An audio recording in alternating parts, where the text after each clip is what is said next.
Pada soal pertama, di sini kita punya dua data tabel, kemudian di sini ada petunjuk pengisian, dan di sebelah sini adalah data yang akan kita isi menggunakan rumus atau formula Excel.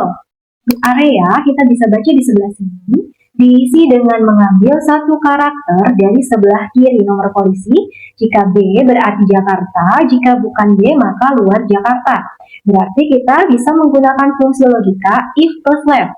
Penulisannya sama dengan if, buka kurung, left, buka kurung, teksnya kita klik sel B9, kemudian titik koma, numkarsnya 1, tutup kurung, sama dengan kutip 2B, kutip 2, titik koma, kutip 2, Jakarta, kutip 2, titik koma, kutip 2, luar Jakarta, kutip 2, kemudian tutup kurung, lalu enter. Untuk jenis kendaraan, kita bisa menggunakan fungsi VLOOKUP, yaitu untuk membaca data tabel secara vertikal. Penulisannya sama dengan VLOOKUP, buka kurung, lookup value-nya sel H9, titik koma, table array-nya kita blok dari sel B9 sampai dengan B16, kemudian klik F4 untuk mengunci data tabel. Kalau indeks num-nya, dia adalah kolom kedua, diisi dengan angka 2, titik koma 0, tutup kurung, lalu tekan enter. Untuk pajak kendaraan bermotor atau PKB-nya, kita bisa baca di sini, PKB itu diisi dengan harga jual kendaraan dikali dengan pajak 1,5%. Maka kita masih menggunakan rumus yang sama, yaitu fungsi VLOOKUP sama dengan VLOOKUP, buka kurung, lookup value-nya itu kita isi sel H9, titik koma, table array-nya kita blok lagi dari sel B9 sampai dengan B16, kemudian F4, titik koma, call index-nya dia adalah kolom ketiga, titik koma 0, tutup kurung, kemudian dikali dengan 1,5%, lalu tekan enter.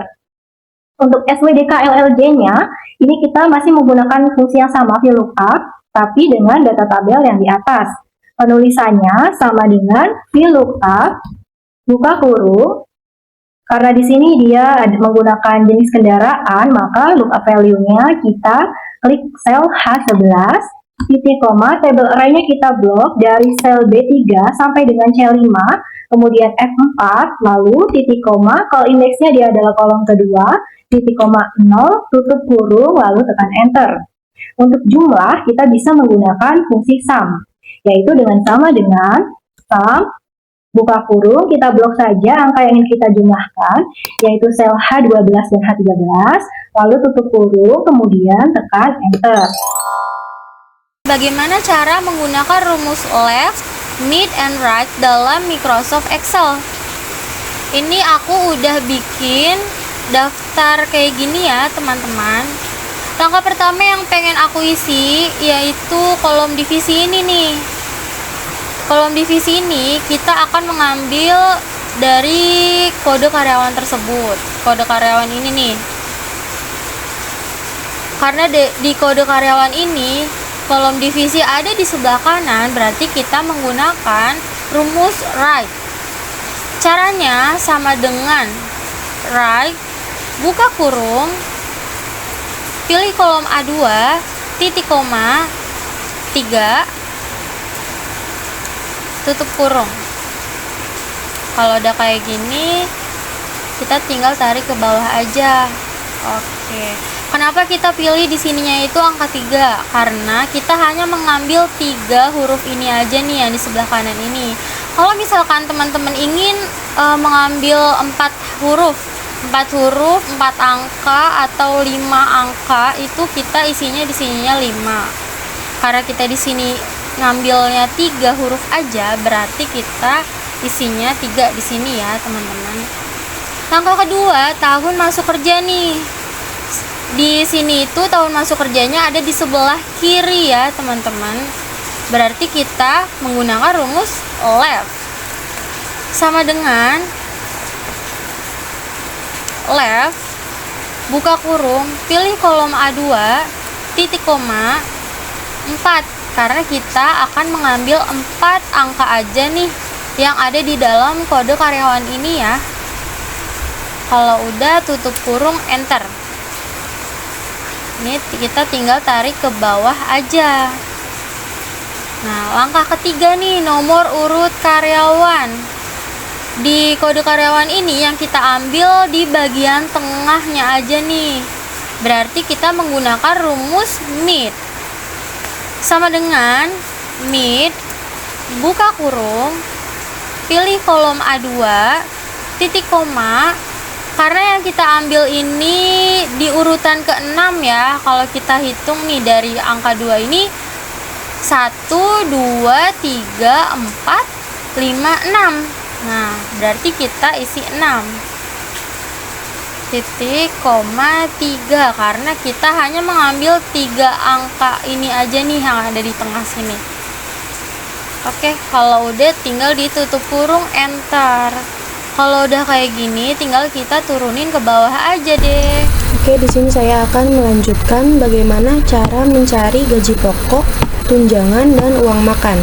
Di sini kita pertama untuk mencari gaji pokok dengan menggunakan rumus VLOOKUP ya. Yaitu dengan kita mengetik sama dengan VLOOKUP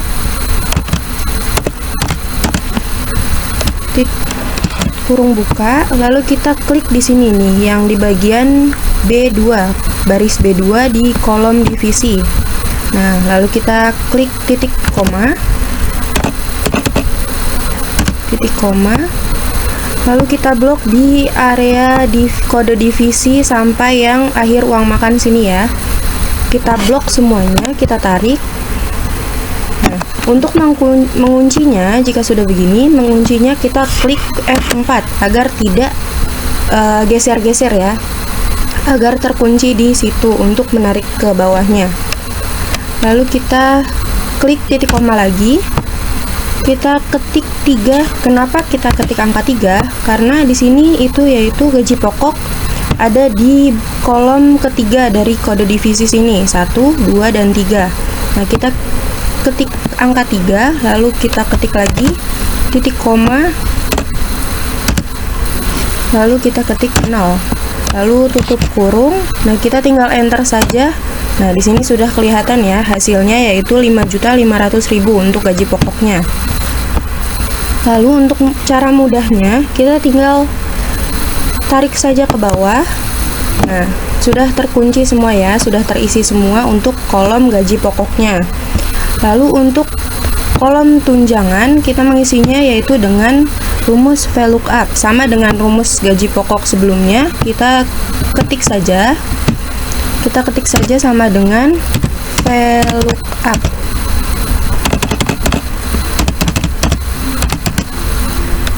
Kurung buka, klik B2, lalu titik koma. Lalu kita blok lagi area divisi sampai ke uang makan perharinya. Kita kunci dengan F4, lalu titik koma. Nah, di sini bukan angka 3 ya, teman-teman, tapi kita ketiknya itu angka 4 karena dari kode divisi ke tunjangan itu berada ke 4 kolom keempat, sorry. Lalu kita ketiknya 4, lalu titik koma, 0, lalu kurung tutup. Nah, di sini kita enter lagi. Di sini sudah kelihatan lagi hasilnya ya. Kita tarik ke bawah. Nah, kalau sudah begini, kita tinggal cari yang uang makannya. Untuk rumus uang makan itu agak sedikit berbeda tapi sama dengan menggunakan rumus VLOOKUP. Kita ketik dulu ya, VLOOKUP kurung buka, kita klik lagi di area divisi yang B2, titik koma, lalu kita blok ke area yang divisi ini, kita blok sampai sini, kita kunci dengan F4, kita klik titik koma, lalu kita klik lagi ke 5 karena di sini berada di kolom ke-5. Lalu titik koma, kita klik 0, tutup kurung. Nah, perbedaannya di sini, uang makannya ini kita kali dengan hari kerja ya, dengan jumlah hari kerja, kali kita klik bintang, terus klik kolom hari kerja di baris F4 ini, lalu tutup, nggak usah pakai tutup kurung, langsung saja kita klik enter. Nah, di sini kelihatan hasilnya ya teman-teman untuk mencari uang makan. Lalu kita tarik saja ke bawah. Nah, sudah berhasil. Saya akan melanjutkan untuk bagian total gaji kotor. Total gaji kotor merupakan jumlah gaji sebelum dipotong dengan potongan jabatan. Atau total gaji itu ada gaji pokok ditambah dengan tunjangan dan uang makan. Rumusnya itu sama dengan kita bisa klik bagian baris pertama pada kolom gaji pokok, kemudian ditambah. Kita klik lagi baris pertama pada kolom tunjangan, kemudian ditambah. Dan kita klik lagi baris pertama pada kolom uang makan, kemudian di enter. Setelah mendapatkan hasilnya, kita bisa klik, kemudian kita arahkan kursornya di bawah sini, kemudian ditarik. Setelah mendapatkan hasil ini, untuk totalnya kita bisa menggunakan rumus sama dengan sum untuk menjumlahkan, kemudian kita tarik semuanya, tutup kurung, enter. Untuk potongan jabatan, kita bisa menggunakan tabel bantuan di bawah ini. Dengan rumusnya kita bisa kombinasikan dengan rumus lookup dan rumus write dari sini. Sama dengan lookup,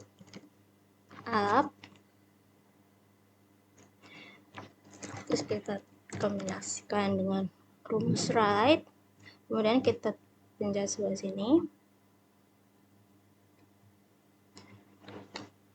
Karena kita membutuhkan untuk 3 huruf terakhir dari kanan ini, kita gunakan 3, kemudian tutup kurung, kemudian titik koma.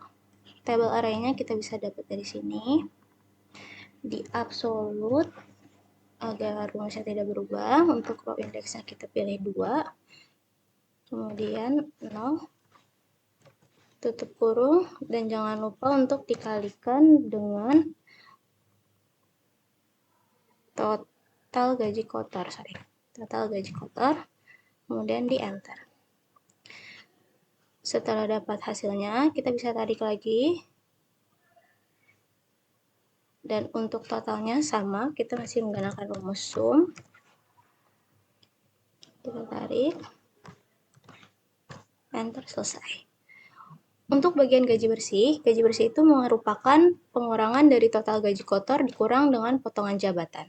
Sehingga bisa kita tulis dengan rumus sama dengan, kita klik total baris pertama pada total gaji kotor, dikurang dengan baris pertama pada potongan jabatan. Sama dengan enter, dan kita akan mendapatkan hasil seperti ini. Setelah hasilnya sudah keluar, kita bisa tarik lagi seperti ini. Dan untuk totalnya kita juga bisa menggunakan rumus yang sama, yaitu sum.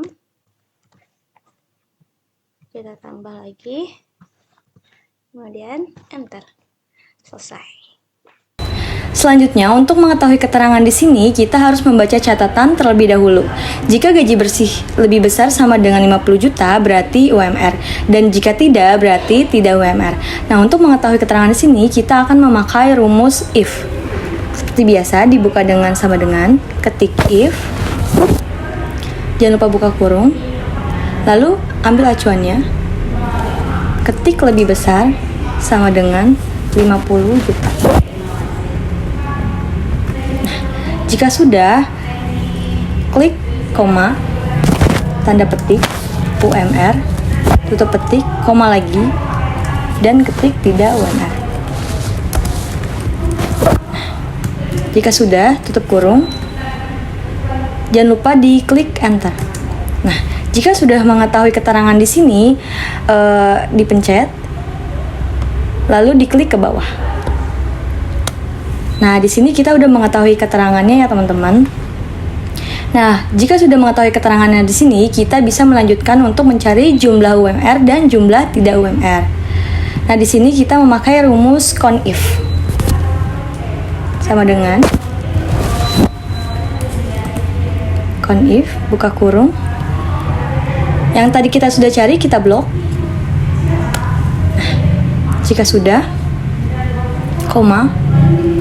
Karena kita di sini mencari jumlah UMR, berarti kita buka ketik UMR.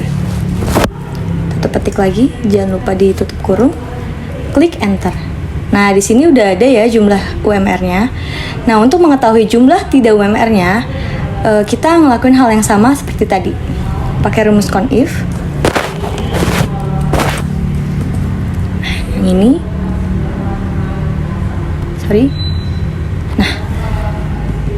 Nah, jika sudah, diblok lagi seperti tadi. Koma. Karena di sini kita mencari tidak UMR, kita klik tanda petik, ketik tidak UMR. Nah, jika sudah, tutup kurung, klik enter. Nah, di sini kita udah ada jumlah UMR dan jumlah tidak UMR-nya. Kita lanjut pada tugas praktik 3. Untuk mengisi kolom JP, kita menggunakan rumus slash. Lalu kita klik teks yang ingin kita analisis, yaitu ada pada kolom C4, titik koma. Karena pada tabel acuan, di sini kita bisa melihat hanya ada satu kode yang ingin kita baca, maka kita klik 1, tutup kurung, enter. Lalu kita arahkan kursor pada ujung kolom, dan kita tarik ke bawah. Untuk mengisi kolom JK, kita menggunakan rumus right. Lalu kita klik teks yang kita analisis, yaitu ada di C4, titik koma. Kita bisa melihat pada tabel acuan jenis kain, yaitu terdapat 2 kode di belakang. Lalu kita klik 2, tutup kurung. Lalu kita tarik rumus tersebut sampai ke bawah.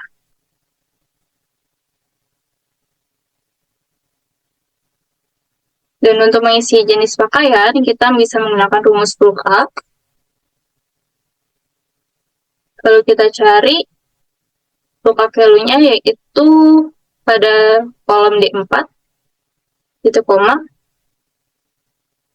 Kita blok kolom dari yang ingin kita cari. Lalu kita kunci menggunakan F4, titik koma. Kalau indeks 6 adalah pada tabel berapa yang ingin kita cari, yaitu ada di tabel 2, maka kita klik angka 2, titik koma, kalau 0, dan tutup kurung. Lalu kita tarik rumus tersebut ke bawah. Kita akan mengisi jenis kain sama dengan VLOOKUP, kurung buka, kita ngambil di E4, koma, karena kita akan mengambil jenis kain, kita blok dari kode jenis kain tarif tambahan, tekan F4, koma, karena kita ngambil dari jenis kain kolom kedua, koma 2, koma 0, kurung tutup, enter. Kita tarik kursornya ke bawah, akan terisi otomatis. Untuk harga dasar sama dengan VLOOKUP, kurung buka, ada di D4, koma, harga dasar, kita blok, F4, karena ngambil kolom ketiga, koma 3, koma 0, kurung tutup, enter. Kita tarik lagi kursornya ke bawah, akan terisi otomatis. Baik, untuk bagian yang terakhir, saya akan menjelaskan bagaimana cara mengisi kolom tarif tambahan dan kolom harga pakaian. Untuk kolom tarif tambahan, teman-teman dapat menggunakan rumus VLOOKUP, yaitu dengan cara klik sama dengan, lalu masukkan rumus VLOOKUP, lalu kita masukkan lookup value-nya. Di sini menggunakan kode JK. Kita klik, lalu kita masukkan tanda baca koma. Setelah itu untuk tabel array-nya kita menggunakan tabel acuan. seperti di bawah ini. Kita blok dari kode sampai tarif tambahan seperti ini. Setelah itu kita kunci rumusnya menggunakan F4. Lalu kita masukkan tanda baca koma. Setelah itu kita masukkan file indeks 6-nya. Di sini kita menggunakan angka 3 karena tarif tambahan pada tabel acuan berada di kolom ketiga. Setelah itu kita klik koma, 0, lalu kurung tutup. Untuk mendapatkan hasilnya, kita perlu mengkalikan dengan harga dasar, yaitu klik bintang, kita masukkan sel harga dasarnya, ini H3, lalu enter. Maka tarif tambahan untuk kode JKWO akan muncul seperti ini. Dan untuk memeriksa jawaban yang lainnya, teman-teman dapat mendouble klik pada ujung kanan bawah, seperti ini. Maka hasil kode pakaian yang lain akan keluar secara otomatis. Lalu untuk mengisi kolom harga pakaian, teman-teman dapat menggunakan rumus sum, yaitu dengan cara klik sama dengan, masukkan rumus sumnya, lalu kita masukkan sel harga dasar, lalu koma, kita masukkan sel harga dasar, koma, lalu tarif tambahan, setelah itu kurung tutup, lalu enter. Dan untuk memeriksa jawaban yang lainnya, teman-teman dapat menggunakan cara yang sama, yaitu menggunakan double klik pada ujung kanan bawah seperti ini. Maka hasil yang didapat akan muncul secara otomatis seperti ini. Sekian penjelasan dari saya, terima kasih.